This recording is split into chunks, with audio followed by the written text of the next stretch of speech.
حضرتك ليه موجوده في مسيره مصطفى محمود النهارده للتحرير؟ عشان احرر مصر من الاخوان، عشان احرر مصر من الاحتلال الفاشي الهتلري اكتر النازي اللي موجود عندنا. يعني رئيس فضيحه ونائب عام فضيحه وبلد شباب بيموت وبلد عماله بتبوظ كل يوم اكتر من التاني.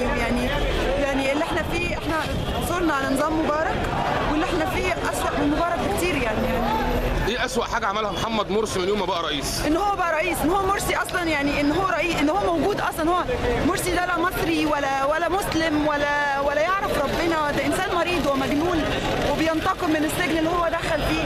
ودي عصابه من النازيين مرضى نفسيين. انت بتتعامل مع ناس مجانين فعلا بجد، مش كلام يعني.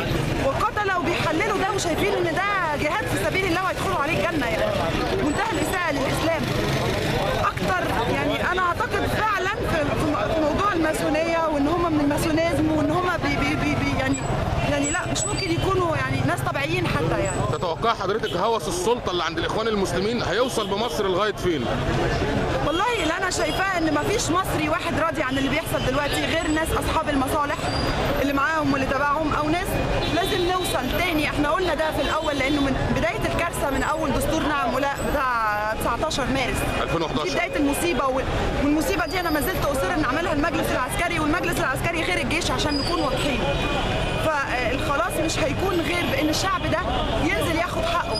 استمارات تمرد دي هي شيء بدايه، زي ما الدكتور محمد البرادعي، الراجل ده لو كان مسك مصر، لو كان لينا خير، الدكتور البرادعي ده رئيس مصر، وانا لا في حزبه ولا معاه ولا يعني اي انسان عاقل.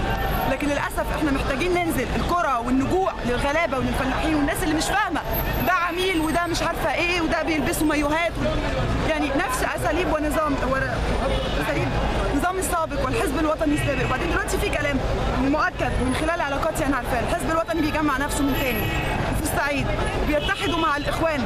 ضحايا الشعب ده اللي هيفضل طول عمره كده. انا مش فاهمه الناس دي في العربيات ازاي واحنا ماشيين هنا، مش فاهمه يعني مش هنوصل لحاجه غير لما الناس كلها تحس انها لازم يعني.